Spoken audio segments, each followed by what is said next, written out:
Hi, this is David from Electroteaching, and I'm going to show you how to do the midpoint rule and the Simpson's rule for estimating an area between a function and the x-axis. And we're also going to be able to do this on the TI-83 so that we can explore what happens as we increase the n delta x intervals. This will probably be in 4 parts. I'm going to do part 1 and part 2 by hand to make sure we understand the midpoint rule and Simpson's rule. In parts 3 and 4, we'll program our calculators to do these estimations for us. Obviously, the calculator can already estimate areas between curves, but I believe exploring the programming really helps us build a better understanding combined with doing it a couple of times by hand. I already have a left endpoint and right endpoint and a trapezoid excuse me, program and video made. This is to kind of finish off all the estimations that you might use in calculus. So let's take a look at square root of sine of x. This is one where you can't simply do u substitution, so algebra techniques kind of fail us here at the Calc 1 level. And this is where we would need to do some sort of approximation before the idea of TI-83s and the power of computers these days. This is how a lot of people would in mathematics estimate this area by doing some sort of approximation like a Simpson's or midpoint rule. Midpoint rule is building rectangles. We're going to do n equals 4 partitions. So we're going to do rectangles 1, 2, 3, 4 based on the midpoint height, So that would be approximately that midpoint right there, and we would use this rectangle. There would be another one there and another one here based on that. If I had good symmetry drawing skills, that should have been about the same height here if I could have done the midpoint there. So the midpoint would have been right about like that, and then the midpoint over here would be like this one. Okay, so you can see then we were going to have 4 rectangles based on the midpoint. This is halfway between the delta. This is the first a equals 0, in this case 0 to pi, plus half of the delta right there. And then this, if we add a full delta later, will be then 2d over 2 would be a full delta later. So this is a plus 3 delta over 2, and that pattern continues as I wrote up here. So that gives you an explanation of why that formula works real quick. Let's try to apply it. On the outside, this b minus a over n is our delta. That is what happens when we divide it up into 4 partitions. Okay, our delta, and this is our delta point right there. This is our delta, first d length from here to here. This is going to be our delta right here. So when I refer to d and d over 2, that's also this formula on the outside. So then the integral from 0 to pi, of the square root of sine of x, dx, would be equal to, on the midpoint rule, b minus a pi over 4. b minus a divided by n is 4, so pi over 4. Okay, and that's the deltas. This is the delta times the height. This is the delta times the height, the delta times the height, the delta times the height. So we factor the delta out of each one of these multipliers. These are all just width times height added up. Okay, basics of adding up rectangles, if you think. So then if we do this, then we're just summing up the heights based on the midpoint. The first one would be square root of sine, and here's the key, what to plug in here. That's the halfway through a delta starting at the a. So in this case, it's halfway through a delta of pi over 4. So quick little doubling of the denominator cuts it in half. So we're going to plug and chug a pi over 8 first. Then the square root, sine, okay, and now another pi over 4 later, another delta over from halfway to the next halfway is a full delta over. So I'm adding a pi over 8, a pi over 4. So then that would be a 2 pi over 8. So if you add that common denominator, 3 pi over 8. Hope that makes sense. I'm doing some of the calculations pretty quickly here. And I believe in understanding these calculations before plugging it into the calculator. So another 2 pi over 8, or pi over 4 delta, would be 5 pi over 8. And we'll know when we're at the end when we fill in a pi here.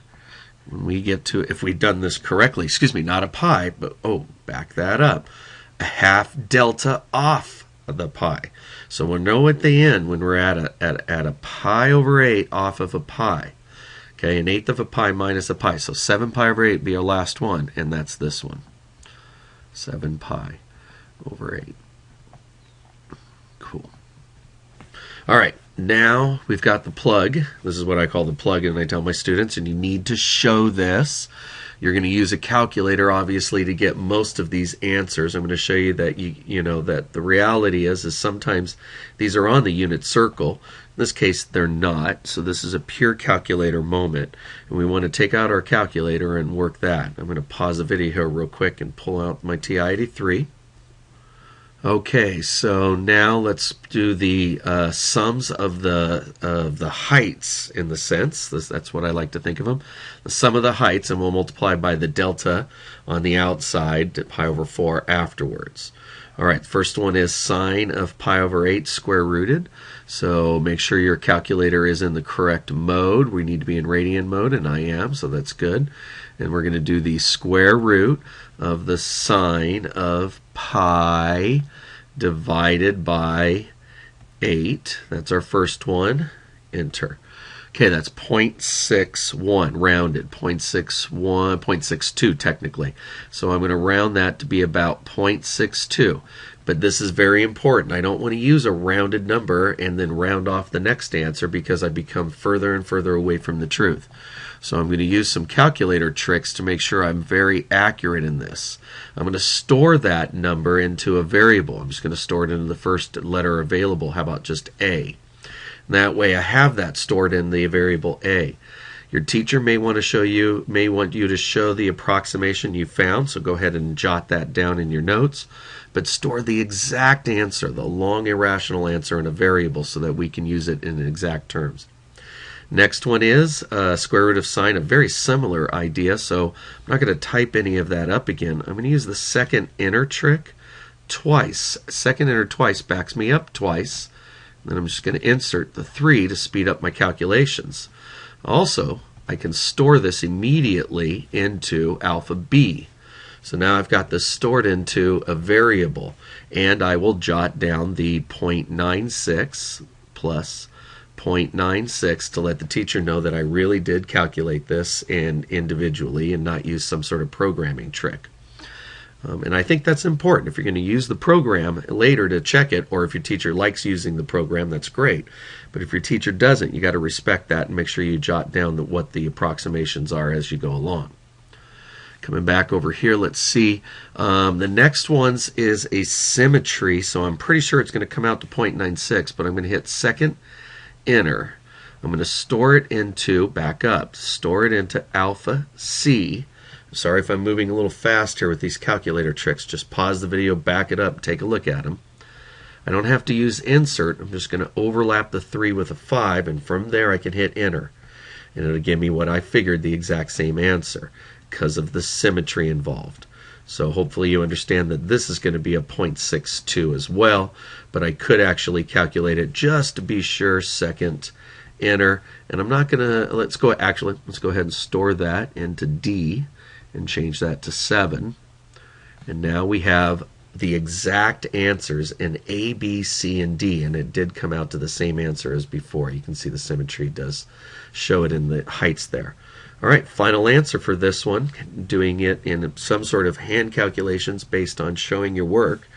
We're going to now take alpha A plus alpha B. Technically, I could just double this or go alpha C, excuse me, I did that wrong, alpha plus, excuse me, did that wrong again too, here, going too fast for my own sake, plus alpha D, just to use all the variables, had trouble getting that, alpha C, there we go, plus alpha D, there we go. Now this is going to be the total sum of our heights, no rounding, no no approximations along the way, which will ruin our answer when it comes to the true rounded answer. And then we're going to multiply by pi over 4. So I'm going to take that answer and just go times, I don't need the parentheses, but I'm just going to include it. Okay, our delta, our width. So after we factored out our delta, we brought it back in, and we get a 2.4815 for our approximate answer for our midpoint. 2.48154, I think it was. All right, this is our midpoint one. In part 2, I'm going to do the Simpsons. Hopefully give you a good explanation of why we use Simpson's rule. And then in part 3 and 4, I'm going to do the TIA programming for this, and so that you can explore large ends and see where the trends go. I'm David from Electric Teaching. I hope that I have helped.